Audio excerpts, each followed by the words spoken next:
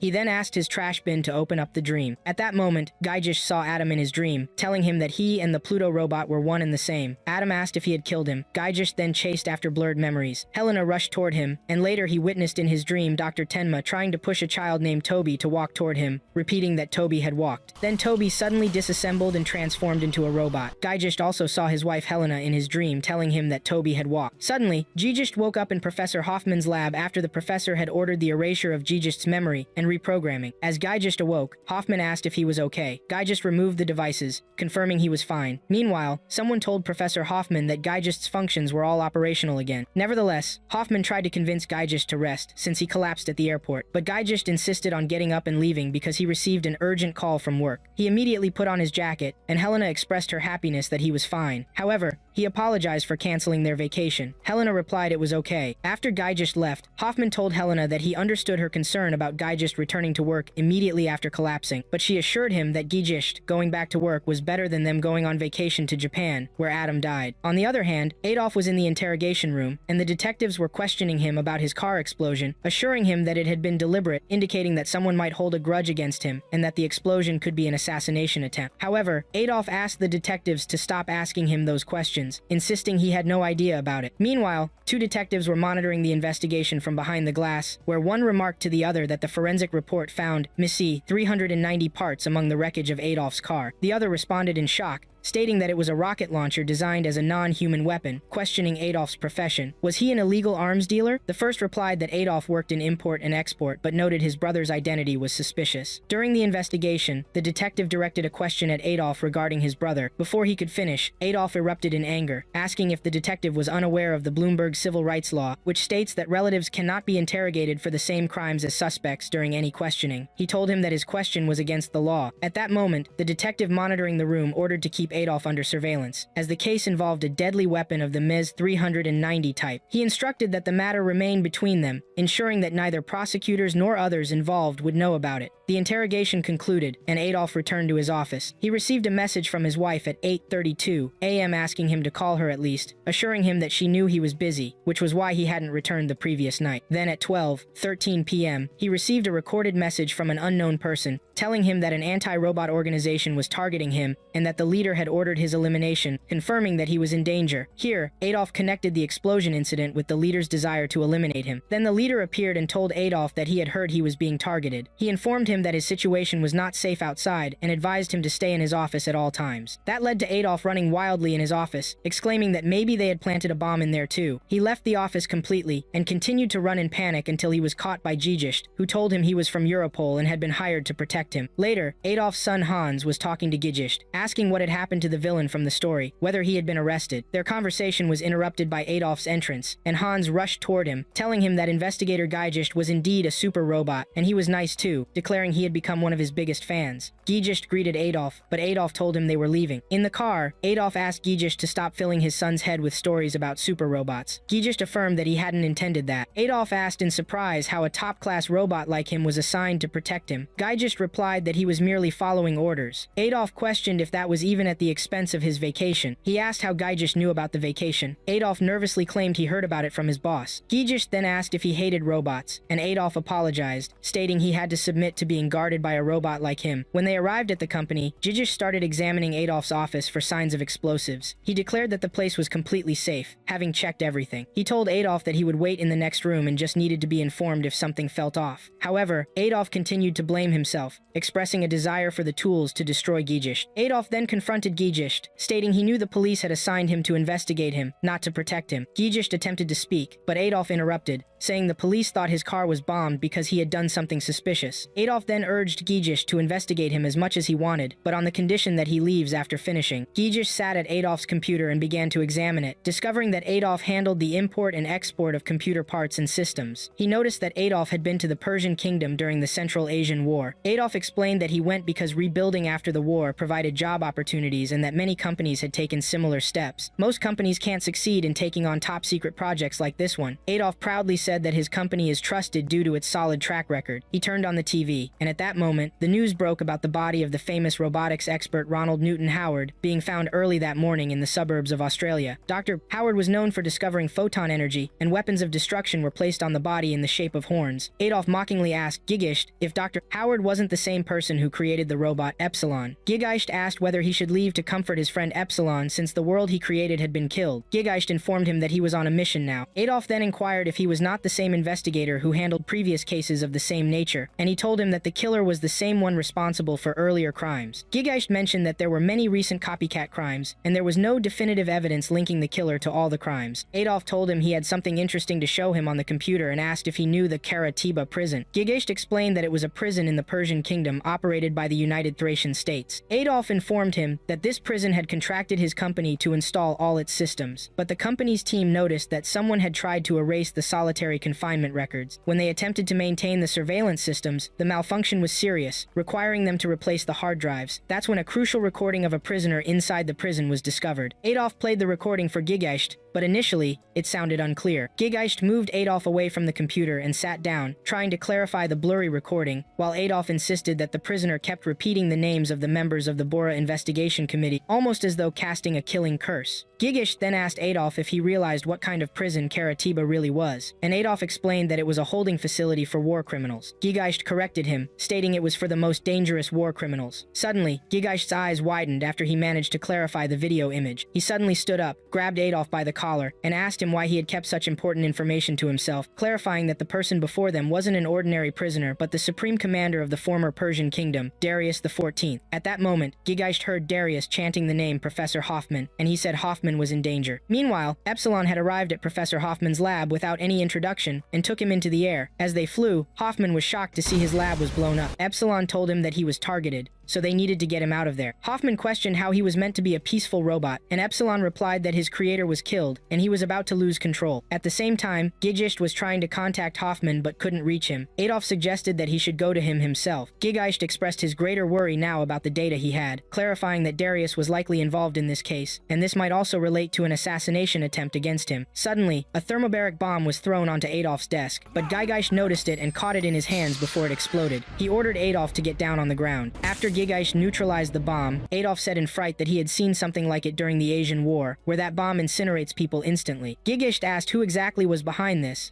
and Adolf ran towards Gaijish, saying he would tell him everything but needed him to protect himself and his family. He admitted that he was a member of an anti-robot organization, but the leader wanted to dispose of him because they believed he was a traitor. Adolf then knelt and confessed that his organization was responsible for the murder of the robotic judge in Berlin, who was killed some time ago. Gaijish calmed him down, promising to arrange for him and his family to be included in the witness protection program. Meanwhile, the organization's leader was informed that Gaijish was protecting Adolf, and he found this ridiculous. His subordinate told him it was just a matter of time before Adolf spilled everything about the organization. The leader handed his subordinate the same weapon that Adolf had and ordered him to use it to kill him, saying, "Death to machines and traitors." Meanwhile, Gaijish was taking Adolf in his car to a safe house. Adolf asked Gaijish about his wife and son. Gaijish replied that they were safe and would join him later. On the other side, Hercules was somewhere giving water to Professor Hoffman, while Epsilon stated he had to bring the professor here for his safety. Hercules replied that he would leave the professor with him to avoid a fight, continuing that there was no problem as he needed bait to lure the enemy enemy into the open. However, he couldn't rely on someone who kept fleeing, even after his creator was killed. At that point, Epsilon asked Hoffman about the secret conference he had with another 2 scientists in Kimberly 7 years ago. During that time, he met Professor Howard. Hoffman mentioned that he had been eager to meet Professor Howard, the inventor of photon energy. The conference included a 3rd scientist named Tenma, who was known for the electronic brain invention. Epsilon asked him what the purpose of the conference was. Hoffman responded that the aim was for all 3 of them to share their research together to create a more advanced robot that would end wars and save the planet. He continued, saying that he and Dr. Howard presented their research, while Dr. Tenma never revealed his research to them. He only told them that the optimal electronic brain would be capable of experiencing suffering, hatred, and mistakes. Hercules asked Hoffman if Dr. Tenma took Hoffman and Howard's research and ran away. Hoffman replied that Tenma understood their research instantly, although it was not basic. Tenma was a genius with an exceptional brain. He then recalled the last words of Tenma during the conference, where he warned Hoffman and Howard against trying to bring robots and humans closer together, insisting this would create something terrible. Epsilon asked where Dr. Tenma, the creator of Atom, was now. Meanwhile, Okanamizu requested to contact Dr. Tenma. He remembered when he first met Tenma, when he apologized for becoming his successor in the Ministry of Science, expressing regret to see the creator of the optimal electronic brain leave the Ministry of Science. Tenma told him that electronic brains weren't made because they grow out of emotions. However, under Article 13 of the Robot Rights Protection Act, robots were equipped with control devices to suppress their emotions, hindering the growth of their electronic brains. Ochanomizu mentioned that despite that, he succeeded in creating a masterpiece like Atom. Tenma stated that Atom was a failed invention. At that moment, Okanamizu was informed that contacting Tenma was impossible because his line was down. Meanwhile, Hoffman told Hercules and Epsilon that Tenma had vanished completely. During the Kimberly conference, he was surprised by Tenma's appearance, but he had been missing since that time. Epsilon asked Hoffman if Tenma had only appeared at the conference to warn them not to attempt making robots closer to humans, while Hercules asked if he believed that Tenma created a perfect robot. Hoffman replied that perhaps he did. On the other side, investigator Lehman contacted Gigeist. Gigeist informed him that he received a signal from Hercules confirming that Hoffman was safe and asked how the analysis of the video data they took from Adolf was going. Adolf requested Gigeist to let him hear what was being said as well. Lehman confirmed that the footage belonged to Darius indeed, and the words he was repeating were those of the members of the Bora Investigation Committee, but they were unsure whether it was an actual murder order. Lehman continued that the Persian kingdom had fallen prey to war after the Bora Investigation Committee withdrew, and this might have made Darius resentful toward the committee. Gigeist recalled that the committee had not found any weapons of mass destruction. Lehman stated that there was classified information indicating the existence of a special chip for developing an extremely advanced electronic brain obtained during the Bora investigation in the Persian kingdom, and that chip was named Tenma. Lehman then turned to Adolf, saying that the investigation into the anti-robot organization was still ongoing, but there might be other parties targeting him because of the information he had. Adolf asked about his family, and Lehman assured him that they were safe and in their custody. Gigeist took a break in the middle of the road, prompting Adolf to rush to the bathroom. When Gigeist checked the bathroom, he discovered a multitasking cleaning robot inside. Shortly after, the robot knocked on Adolf's door, ordering him to kill Gigeist if he wanted to save his family. Adolf exploded at the robot and destroyed it. Gigeist then ran inside, commanding Adolf to stop destroying the robot, and angrily lifted him up. Adolf asked if he had killed his brother with the same expression. On the other side, Okanamizu was recalling his conversation with Tenma about electronic brains, where Tenma informed him that a brain capable of hatred and killing would give birth to the greatest robot on the planet. Gigeist drove his car at full speed, haunted by memories of Adolf's brother, while Adolf continued to press him, reminding him he was just a killing machine. Eventually, Gigeist arrived at the secret hideout. Upon stepping out of the car, Adolf mocked the hideout, calling it just a wooden shack. Gigeist assured him that the shack was equipped with the latest security systems. He then got back in his car, saying he would return in an hour, and ordered Adolf to enter the house and stay inside no matter what, assuring him that his wife and son would join him soon. Adolf reminded him that he was responsible for his protection, but Gigeist ignored him and activated the flight mode in his car, soaring into the sky. Adolf recalled what the cleaning robot had once said, urging him to kill Gigeist by claiming that a weapon could be found under the cedar tree, 200 steps north of the hideout. Just then, Adolf's family arrived, with his son running to hug him and asking about Gigeist, while his wife Elsa inquired about what was happening. Adolf apologized for worrying her and tried to explain. Meanwhile, Gigeist paid another visit to Brau, who asked him how he was feeling. Hans, having fun in the shack, remarked that the basement was like a bomb shelter and even had a gym. Elsa continued to question Adolf, who opened up to her completely. She expressed concern that Gigeist might have actually killed someone, but they were ultimately talking about his brother. With regret, Elsa said that Adolf's brother deserved to die due to the countless crimes he committed, sending chills down her spine at the thought. Adolf countered that despite that, his brother did not deserve to be killed by a robot. Elsa argued that Gigeist was just following orders because it was his duty, insisting that he didn't kill Adolf's brother out of hatred. On the other side, Brau told told Gijish that he had sensed from the very first moment that he killed Adolf's brother out of hatred. He confirmed that he realized it when he first saw him and immediately knew they were alike. Brow added that this memory would never be erased from his mind, no matter how hard its creators tried to erase it, because that scar would always be there. Gijish, remembering blurred memories of Adolf's brother begging him for mercy and not to kill him, admitted he hadn't listened to his pleas and had quickly drawn his deadly weapon at that time. At that moment, Brow urged Gijish to satisfy his desire to clearly remember the true hatred. Meanwhile, the battle hero WB Key, the God of War Hercules, was announced, and the scene shifted to several robots engaged in a fierce firefight. It was stated that this time Hercules would be fighting a formidable opponent, as supremacy belongs to the strongest until he is defeated by someone stronger. Meanwhile, a police armored vehicle arrived to take Professor Hoffman. As Hoffman boarded the vehicle, he turned to Hercules and Epsilon, mentioning that Gijish was investigating the current case and urged them not to be reckless and to help Gijish find a solution. Hercules reassured him that they would do just that. After the vehicle departed with Hoffman, Epsilon felt an unusual electromagnetic energy and informed Hercules about it, asking if he needed assistance. Hercules declined, stating he wasn't authorized to aid him. Epsilon claimed he wasn't equipped for battle at all. Hercules replied that he, on the other hand, was fully prepared, as he was designed as a battle machine, urging Epsilon to leave quickly, saying that a robot without combat functions would only hinder him. Epsilon told Hercules that he had degraded him again, just like when he refused to fight in the war. Hercules admitted that Epsilon might be right to refuse combat, despite being made to fight. He mentioned that there was a robot from the air squad that fought alongside him in the war, which had helped succeed in many missions, but he later noticed this robot kept washing its hands repeatedly. When Hercules inquired about it, the robot responded that it couldn't remove something. Returning to the present, Hercules told Epsilon that they were fighting a ghost. The enemy was a ghost. He ordered him to leave immediately. Epsilon then asked why Adam was killed despite committing no offense. Hercules fell silent as Epsilon continued asking what he knew, asserting he knew something about the war. Suddenly, a storm broke out, and Epsilon told Hercules he would wait for him at an altitude of 3,000 kilometers. Hercules turned, commenting that he could gather battle data from that height, assuring him he'd fight better with an audience, even if it was just one person, because he was Hercules, the god of war. Later, Hercules grabbed Brando's memory chip, telling him they had fought many battles that would go down in history without determining a winner or a loser, but wishing they could have settled things back then. He suited up in his battle armor, declaring he would settle his score with this thing. Hercules then launched himself into the cyclone that had erupted from the void in the sea, entering the swirling center and grabbing hold of something. Epsilon observed the battle from above, noticing a circular gap within the cyclone spinning rapidly. Meanwhile, the 99th military trial was underway, where Judge Darius XIV ordered an immediate oath. Darius responded that God does not believe the oath. The judge reiterated his order, to which Darius replied that humans lie, hence God does not trust them. Darius went on to state that humanity needed to be replaced by a new species, specifically robots. The judge ruled to adjourn the session and to remove Darius from the courtroom. At that moment, those present erupted, accusing Darius of murder, claiming he was responsible for the massacre. Darius argued that the massacre was part of evolution. The crowd grew angrier, demanding Darius be punished with death, while one person cried out that he was from the Human Rights Organization and offered to help Darius. Darius asked for coloring pens. Meanwhile, Epsilon was anxiously waiting for the outcome of Hercules' battle against the enemy. Parts of a robot suddenly flew into the air, making Epsilon wonder if those parts belonged to Hercules. Confusion set in as Epsilon saw the parts mingle with those of the enemy, questioning whether Hercules had destroyed the enemy or if the enemy had also destroyed him. He glanced toward the land and saw the body Hercules used in daily life falling into the water, bewildered by the events and noting that robot pieces were spreading throughout the sea. However, he couldn't detect anything due to the overwhelming flow of electromagnetic waves. Meanwhile, Hercules continued fighting, gripping the enemy's horns, determined to break them. Epsilon thought that if he helped Hercules now, they could rid themselves of the enemy. However, before moving to assist Hercules, Epsilon began losing control of his body and even struggled to move. Confused memories attacked him, and at the same time, the enemy captured Hercules, restraining him with his tail and lifting him up. Meanwhile, in the prison, the two guards were telling Darius that he had exceeded the time limit for shutting off the electricity, but Darius didn't pay them any mind and continued drawing and coloring on the wall. When the guards opened the cell, they found Darius claiming that the only survivor would be Pluto. As Epsilon witnessed Hercules' death,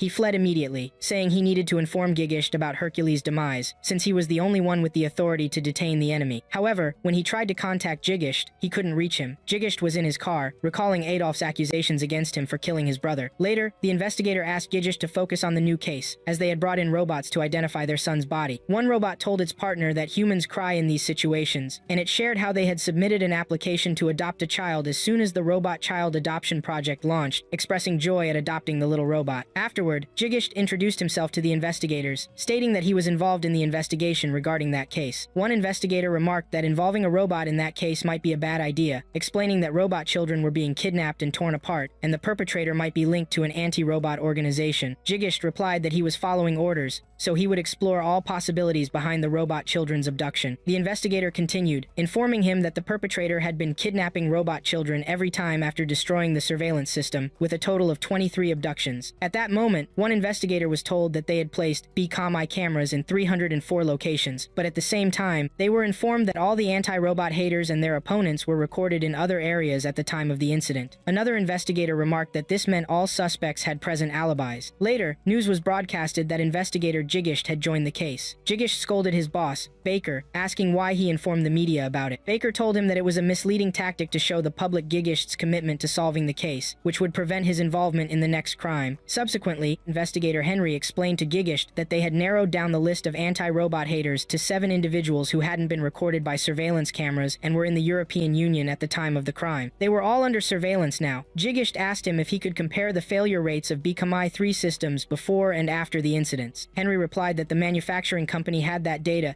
and confirmed that the system itself was of top quality, but it was still prone to failure. The failure rate over the past 3 years was 3.26%, and after the events, it was 3.25%, although the crimes were committed following the suspect's destruction of the system. Meanwhile, a kidnapping victim was reported in the area, W25, a robot child. Jigisht received an order from Baker to head to the scene immediately. He called Helena and apologized for having an emergency, but Helena told him something urgent, prompting him to return to investigator Henry right away. He asked Henry to find the reasons for the failures of Akame 3 since he couldn't access the case data. Henry noticed that Gigisht didn't seem himself, but Gigisht ordered him to just carry out his request. Soon enough, Henry presented all the reasons for the Akame 3 system failures over the past 3 months, noting 3 outages due to lightning strikes and 38 control chip issues. Gigisht asked Henry to compare that data with the previous 3 years' information. Henry told him that the percentage was virtually steady. Gigisht understood that the perpetrator hadn't destroyed the systems. Henry then mentioned that there was one incident yesterday which suggested a human had destroyed the system, but there were no kidnappings reported the previous day. Jigisht asked Henry to show him the list of maintenance contractors around the area of the kidnappings, and as soon as Jigisht saw the list, he stated that the kidnappings began with the system repairs, not its failures. Henry mentioned there was only one person responsible for the system repairs. He showed Gigisht a picture of the person, and Gigisht hurried outside, ignoring Henry calling for him. Meanwhile, Adolf was searching near a tree to find the weapon that the cleaning robot had told him about. He was approached by Meyer, one of the Europol members, who asked what he was doing. Adolf inquired if Meyer was looking for him to return it to the secret hideout. Meyer informed him that when he stopped to rest near the forest on his way to the secret hideout, security footage captured a suspicious man following him. Upon investigation, it was confirmed that the man was part of the anti-robot organization. Meyer continued, stating that the organization was aware of his movements, thus he needed to be moved to another location. Suddenly, Gigisht returned and scolded Meyer for leaving his position without permission, warning him that he would file a report. However, he added that the priority now was to protect Mr. Adolf. Jigisht assured Adolf that he was aware of the situation and would evacuate him immediately. Adolf asked if Jigisht was abandoning his mission, affirming that what he did to his brother was not part of it. Jigisht told him that his mission now was to protect him. Later, Jigisht transported Adolf and his family in his car. Hans asked from which direction the bad guys would come. Gigisht told him that the investigator's car behind them was providing protection and reassured him not to worry. Hans asked if Jigisht's arm would turn into a gun if the bad guys appeared, then mentioned they had been told at school that robots couldn't shoot at people. Adolf commented that if it came to that, Jigisht would definitely shoot. Suddenly, Jigisht noticed the investigator's car was missing, and he lost contact with him as well. Elsa asked him if they were being chased. Jigisht ordered everyone to buckle up, saying he would speed up. He began driving at full speed, noting that the police car had vanished in an instant, which meant that the weapon used could be Adolf finished, saying a cluster weapon was embedded, the exact type he had. Then, Adolf pleaded with Gigisht to help him, or at least assist his son and wife. He informed Gigisht of what the robot had said to him during the rest stop. Adolf continued, noting that the organization had planned from the start to kill them together to keep their truth hidden. He confessed his hatred for Gigisht because he killed his brother, telling him that he surely understood the feeling of hatred, or else he wouldn't have killed his brother that way. However, he should not involve his family in this situation, as it was between them. Jigisht instructed him to grab the lever on his right. Suddenly, the pursuer fired a projectile at Jigisht's car. Gigisht flew up, clutching Elsa and Hans in his arms, while Adolf safely fell to the ground thanks to the lever. The pursuer then exited the armored vehicle and aimed the projectile at Adolf, stating that a regular gun would be enough to kill him, but the leader wanted it to look as though he died in an explosion caused by the cluster weapon. At that moment, Jigisht appeared, aiming his weapon at the pursuer. The pursuer questioned whether it wasn't prohibited for Jigisht to shoot with his right hand, reminding him that he wasn't allowed to kill a human. Jigisht ordered Adolf to slowly come toward him and stand behind him. The pursuer asserted that his weapon could turn them into scraps, even if they were made of zirconium. At the moment the pursuer fired his projectile, Jigisht also fired a round from his gun, resulting in an explosion-like event. The pursuer stood shocked by the severity of the situation. Jigisht informed him that his left arm was releasing tranquilizing gas, and he commanded him to surrender peacefully, or he would lose consciousness from the gas. Later, Jigisht was taken for maintenance. At that moment, Adolf told him that his brother was the worst of criminals, and attempted to kill him out of revenge for his brother. Yet, he used his body as a shield to protect him. Jigisht replied that that was his duty. Then he asked Adolf if human hatred ever disappeared, or if it persisted no matter how much they tried to erase it. Adolf was silent, so Jigisht confided that after learning to hate, his greatest fear was becoming like himself. Meanwhile, one of the girls was watching Aren from a school building window, telling two others that Aren used to be very cheerful, but since that incident, she sought to be alone all the time, showcasing her development as a robot. Just then, the principal interrupted, saying that robots feel sadness and shed tears just like humans. A robot named Sakamoto added that even an old robot like him could feel sadness. The principal wondered what they could do to bring Aren out of her sorrow. He remarked that she was not alone in mourning for Adam. Suddenly, Aren stood up, saying that she felt a deeper sadness coming from somewhere. She ran to a spot in the garden where she found a small cat. Picking it up, she wondered if it was the one feeling sad and where its mother was. But the cat was not the source of her sadness, prompting Aren to continue her search. She soon encountered a child turned away from her, asking if he felt sad. He told her to leave him alone. Aren responded that it would be pointless to jump from there. The boy turned to her, his face bruised, asking what he could do as he was bullied daily and threatened for money. He knelt before her, stating that death would be better for him. Aren replied that she didn't understand the feeling of wanting to die since she was a robot. The boy questioned how a robot could understand that and demanded she leave him be. Aren shared that she was very sad because her brother was killed, but couldn't it be possible that if she were human like him, she would wish for death after him? She then glanced at the cat she held and remarked that it seemed sad too, but all it thought about now was the milk to satisfy its hunger. The boy asked what would happen if that cat were abandoned, and Aren approached him, placing the cat in his hands. The boy told her that the cat was shaking from hunger and that they had to feed it, but Aren sprinted away, urging the boy to get milk for the cat because she sensed someone else who was more saddened just steps away. While Aren was on her way to the sad person, she stumbled upon a wallet. Picking it up, she continued her path, finding an old man in the middle of the road. She asked if he was looking for his wallet. The old man took it from her, saying he had placed his pension card in it to buy a gift for his grandson. He thanked her and continued Oren's search for the sad person until she arrived at a cemetery. There, she saw a bouquet of flowers placed on a grave. Oren announced that the person she sensed deep sorrow from had just been there. It seemed as if he had felt the death of the same person twice. She read the name on the headstone, Tobio Tenma. Meanwhile, at the Ministry of Science, the secretary informed Minister Okonomizu that the Prime Minister had called several times. Okonomizu shouted at her, demanding she tell everyone that he did not want to discuss holding a formal funeral for Adam, insisting that he had not given up yet. He asked her if she hadn't received a reply from the former minister yet. At the same time, he heard Ochanomizu from security blocking someone's entry, saying they needed to schedule an appointment first, or else they couldn't verify their identity. The man explained that there wouldn't be any issue with security since he was the former head of the Ministry of Science. At that moment, Okonomizu rushed toward the man, calling him Dr. Tenma and telling him that he had been waiting for him because he was the only one able to save Adam in this state, considering he was the one who created him. Tenma firmly replied that Adam couldn't be saved because Adam was dead. He had only come to say goodbye. Then Tenma stood in front of Adam's body, connected to machines in a room, remembering Tobio, a version resembling Adam. They had shared a meal together, during which Tobio had told him he studied in the morning and cleaned his room in the afternoon. Tobio had then shared how he found an encyclopedia of insects in his library that fascinated him so much. He forgot to finish cleaning, as he got caught up reading about the beautiful butterfly Zephyros from the encyclopedia. He wished to see one of those butterflies alive. When Tenma asked him about the food he was eating, Tobio said it was delicious. Outside Adam's room, a researcher ran toward Okonomizu and informed him that Dr. Tenma was trying to revive Adam. Okonomizu hurried with the researcher to the data monitoring room, where the researcher told him that what he witnessed was unbelievable. There, Okonomizu saw Dr. Tenma working to revive Adam and update his data. The other researcher questioned whether they were witnessing true genius at work. Okonomizu said he had known Tenma would do this, even though Tenma claimed he came to say goodbye to Adam. Later, Okonomizu brought a cup of tea to Tenma and told him he needed to rest after working continuously for 18 hours. At that point, Tenma told Ochanomizu that he had also performed remarkable repairs on Adam, as he found no abnormalities in his artificial fortress, nor in his right or left hemispheres. Tenma mentioned that he checked the receptor modifications and the gap between the neural clashes, and everything was correct. Okonomizu asked why Adam wasn't waking up then, and continued saying that they were facing a case involving the destruction of the most advanced android in the world, alongside the murder of the former members of the Bora Investigation Committee. Suddenly, Okanamizu stood up and asked Tenma about Doc Guji, stating he was the one who built the army of androids for the Persian kingdom. Tenma told him he didn't know him, clarifying that the artificial intelligence he developed should never be used for something like creating an army of androids, as an android carrying his AI is more noble and complete than to be used for war. Then, Tenma admitted that he created an ideal android at someone's request, even though he told them the cost would be high. He continued explaining that the most advanced AI in the world, including Adam, possesses extremely complex programming, but it's limited. Therefore, he resorted to analyzing and programming 9.9 billion personalities, the same number as the world's population, and tested all this on the ideal android. Then, Tenma shocked Okonomizu by telling him that in the end, this android refused to wake up. Although it was very complicated, he managed to awaken it by directing unbalanced emotions toward it, such as love, anger, and hatred. Okonomizu asked where that android was, and Tenma replied that its owner must have hidden it, and it was still sleeping. Okonomizu then asked if Adam was in the same situation, or if he felt something unimaginable that mimicked a response to that. Okonomizu questioned whether Adam wouldn't wake up for the same reason that prevented Tenma's ideal android from waking up. Then, Okonomizu proposed that if they gave Adam unbalanced emotions, it might create a completely different new Adam. Tenma warned that Adam could return as a monster. He recalled a moment sitting with Tobio when Tobio told him he had died in a car accident. Tobio never liked cleaning his room, and he told Tenma that he wouldn't clean it much starting tomorrow. Tenma remarked that his son Tobio always hated studying, to which Tobio replied that he wouldn't study then. Tenma continued, saying that Tobio placed the encyclopedia he bought for him on the highest shelf in the library and never looked at it. When Tenma asked if Tobio loved him, Tobio replied that he did. Tenma recognized he had been harsh on his son, always scolding him, which is why he was confident Tobio hated him. Meanwhile, in another location, Jigisht returned to work while Hoffman tried to warn him not to return, as he was still in the middle of a repair operation with cluster bomb shrapnel still inside him. However, Jigisht was flying his vehicle at the time, in a desert-like place. Then, Epsilon contacted him, expressing his urgent need for help. During that time, Jigisht arrived at Darius prison, and after verifying his identity, they let him into the prison, where he met Colonel Armstrong from the Thracian army. Jigisht introduced himself while the colonel said that his power had not joined the International Criminal Law Treaty, and that Jigisht's request had been approved under a special order from the president. The colonel continued by telling Jigisht that time was limited, and he needed to get things done quickly. He noted that their androids were outdated, even though the prison facility was very modern. Still, they were behind in producing androids, but if they obtained advanced androids like Jigisht, the Persian kingdom could be restored rapidly. Later, a communication was established with the prisoner Darius, but Jigisht initially refused the electronic communication method, wanting a real face-to-face meeting with the prisoner. Nonetheless, he continued the interrogation and asked Darius about the conditions in the prison. Darius replied that they weren't bad. At that point, Jigisht objected to the communication method, insisting he would meet the prisoner in person. The colonel warned him that this would be considered a violation of international laws. Jigisht replied that he didn't care about their relationship with Europol because the whole world was currently in danger. Indeed, he was allowed to meet Darius, who told him that he looked just like humans. Jigisht asked if he was the mastermind behind the series of crimes destroying advanced androids, and if he was responsible for the assassination of the Bora Investigation Committee members. Darius retorted that the Bora Investigation Committee members were liars who turned his country into a barren desert, robbing their civilization because of their machines and their cursed artificial intelligence. Jigisht asked if he created a monster out of vengeance. Darius replied that he didn't create it, it was born. This android was the strongest and purest of all androids, and it was loved by God. Jigisht was astonished, repeating, "Born?" Darius explained that it was an android reborn in a stronger, more powerful body. Then Darius pointed to the flower painting on the wall and said, "This is Pluto." Jigisht attacked him, asking who Pluto was. Darius assured him that he knew very well who that was, then bit his tongue, trying to commit suicide. Jigisht immediately called for help. After that, Jigisht exited the prison and reported what had happened to his superior. Suddenly, Epsilon fell in front of him, handing him something that belonged to Hercules. He informed Jigisht that during Hercules' killing, enormous electromagnetic waves were released, and his analysis showed that those waves indicated hatred, but he spotted an image of someone. When Epsilon transmitted the image to Jigisht, he exclaimed that it was impossible for this to be Pluto. Jigisht wandered around the market, where vendors were displaying their goods. Meanwhile, his boss continued to contact him, ordering him to return immediately, as they would handle Darius's attempted suicide themselves, because the Thracian states were strict. Jigisht thought to himself that he was tired of his boss's methods. Becker added that they were worried about Jigisht's physical condition, and Professor Hoffman feared that the strength of his zirconium had weakened due to the cannon explosion. Jigisht thanked the boss for his concern and assured him that he was about to solve the case. The boss asked if Jigisht had any idea who was behind all this. Jigisht replied that he had what they called a hunch. The boss questioned how a machine could have a sense of intuition. As Jigisht continued on his way, he was surprised to see a mechanical florist stumble and fall. He helped the florist up, who thanked him, explaining that his balance had been off since being damaged in the war. Jijishet advised him to take care of himself. The florist offered to sell him flowers, assuring him that he accepted credit cards, but Jijishet said he didn't have time. Later, Jijishet met Abdullah at the cafe, who introduced himself as the head of the Ministry of Science in the Persian Republic. After they shook hands, Jijishet ordered coffee, while Abdullah told him to relax in conversation, saying he was a scientist. Abdullah then changed the subject, mentioning that he had lost most of his body in the last war. Jijishet apologized, but Abdullah thanked him for meeting, wanting to show him how the country was rising from the rubble after the war, with markets starting to open again. Abdullah then noticed the mechanical florist watching Jijishet from afar and asked if the machine was his friend. Jijishet replied that he had just met him. Abdullah continued, mentioning that their country's economy was beginning to improve, yet their children were still marginalized in society. He then inquired about Jijishet's purpose for the meeting. Jijishet directly asked him about his connection with Darius XIV. Abdullah said they were on good terms.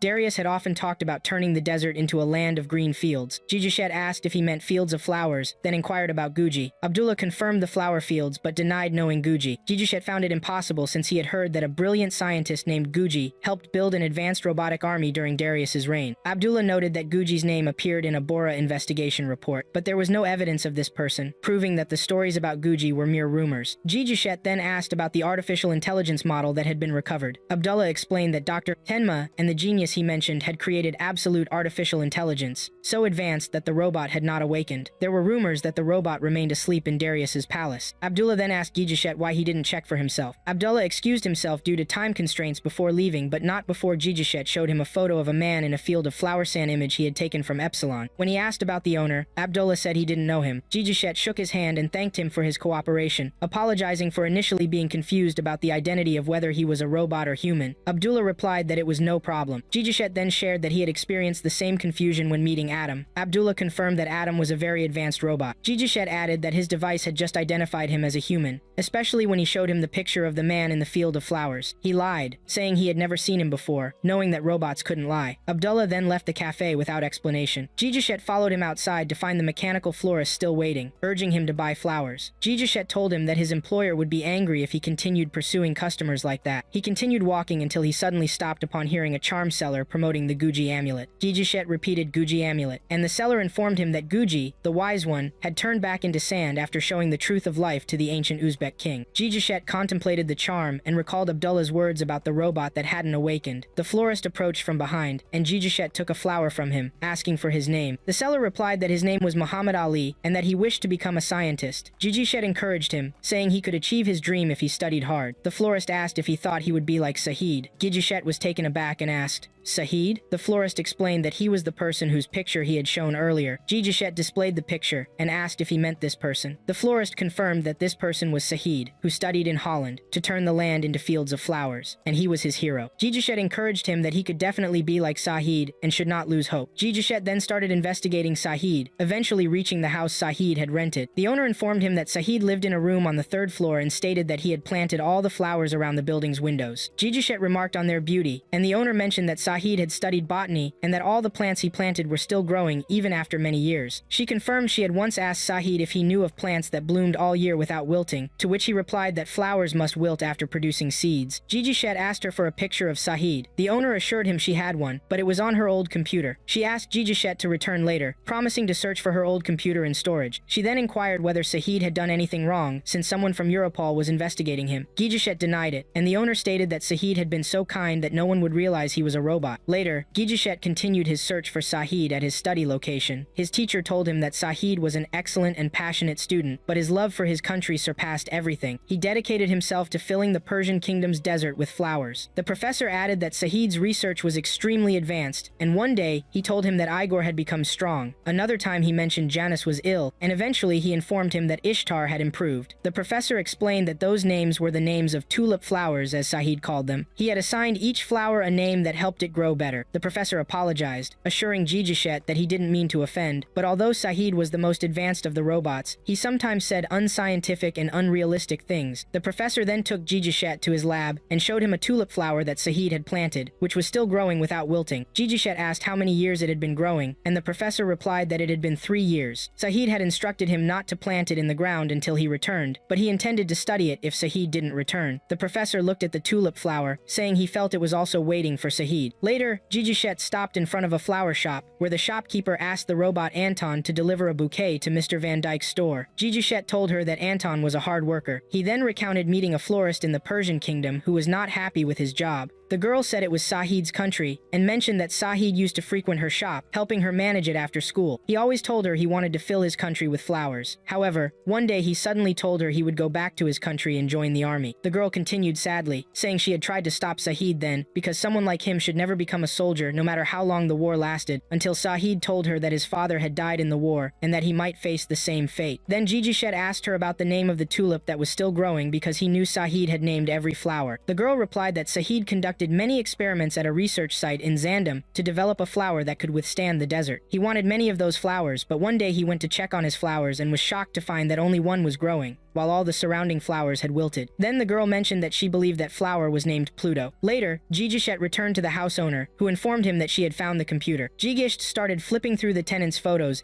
until he found a picture of Saad. He told her that the photo was cropped, and the owner explained that Saad had told her he was posing with his father. Gigisht thought for a moment and figured that since he was an android, he must resemble his creator. He then discovered that the second half of the photo belonged to Professor Abdullah, which left him in shock. Meanwhile, a doll sat on a chair in a dimly lit place, stating that Gigisht was getting closer to the truth, confirming that his investigative skills were phenomenal and his ability to accomplish tasks remarkable. Considering that Gigisht possessed the zirconium weapon, he might be the most powerful weapon of mass destruction ever created, which could lead to Pluto's downfall. However, there was a way to kill Gigisht. Events unfolded, and Gigisht went to meet Brow, who confessed to feeling jealous because he was trapped in this body and couldn't move. Brow then asked Gigisht if he knew who was responsible for all these events. Gigisht replied that it was Professor Abdullah. Meanwhile, Epsilon witnessed the funeral of scientist Howard, and was surprised when he heard Abdullah's voice behind him, expressing disbelief that they had met. Turning around, Epsilon recognized Abdullah, who asked if he had traveled all that way from the Persian kingdom to attend the funeral. Abdullah wished he had met Professor Howard when he was alive, affirming that history would record Howard's achievements in developing photon energy. Abdullah continued, mentioning that Howard had contributed to ending the dictatorship in the Persian kingdom as a member of the Bora Investigation Committee and helped restore peace to the Persian kingdom. Abdullah then turned to Epsilon, telling him that Professor Howard had left behind a remarkable legacy and confessed that he was amazed by Howard's level of excellence. Epsilon mentioned hearing about Howard losing most of his body in the war. Abdullah responded that such loss could not compare to losing family. On the other hand, Brow understood that Gigisht hadn't visited just to tell him that Abdullah was responsible for the series of events. Gigisht asked what would happen if the android had absolute artificial intelligence. Brow replied that the android would not awaken because simulating 9.9 billion personalities on Earth is indeed endless. Gigisht then asked how to awaken this android. Brow suggested giving it extreme emotions like hatred, anger, and sadness. Meanwhile, Abdullah told Epsilon that his powers must have weakened with the death of his creator. Epsilon replied that he didn't need immense power, and Abdullah acknowledged hearing about his refusal to fight in the war, assuring him he was right because the war was unfair. It had taken everything from him, his wife and children. Tears fell from Abdullah's eyes as the funeral came to an end. He then asked Epsilon about the most important thing in his life, but before Epsilon could answer, Epsilon's adopted children appeared. Epsilon apologized to them and informed them that the funeral was over and it was time to go home. The children gathered around Epsilon, and Abdullah remarked that he had heard he adopted war orphans, pleading with Epsilon to care for these children for his sake. Abdullah emphasized that he needed to attend the European Android Conference because rebuilding the Persian kingdom demanded more wonderful androids like him. After Abdullah left, the children told Epsilon that Wasley was missing. They began searching for Wasley, who was hiding behind a tree. After finding him, Epsilon reassured him that they were no longer on the battlefield, but Wasley kept repeating, Bora. Meanwhile, Brow informed Gigisht that an android with absolute intelligence would lie to others and to itself once it regained consciousness. Gigisht asked about Pluto, and Brow replied that he must be at home undergoing repairs to fix the damage from his battle with Hercules. Gigisht remarked that the Persian kingdom was Saad's home, but Brow corrected him, stating it was Pluto's home, the tulip flower. At that moment, Gigisht sped off in his car and called his superior, insisting they must arrest Abdullah immediately. His superior questioned what he planned to do, emphasizing that Abdullah was a very important person. Gigisht informed him he was heading to the agricultural research facility owned by the Persian kingdom in the Netherlands, specifically in Zaanstad, on the outskirts of Amsterdam. Meanwhile, researchers praised Professor Hoffman's speech, confirming that he deserved all the accolades he received. One thanked him for attending the European Android Conference despite all the difficulties he faced, and asked if the security measures arranged arranged for him were satisfactory. Hoffman assured him that he had managed to attend the conference thanks to those measures. Just then, 2 robotic guards arrived and informed Hoffman that the helicopter was ready and that they would secure the area first. One of them mentioned that the entire field of robotic engineering depended on Professor Hoffman. Before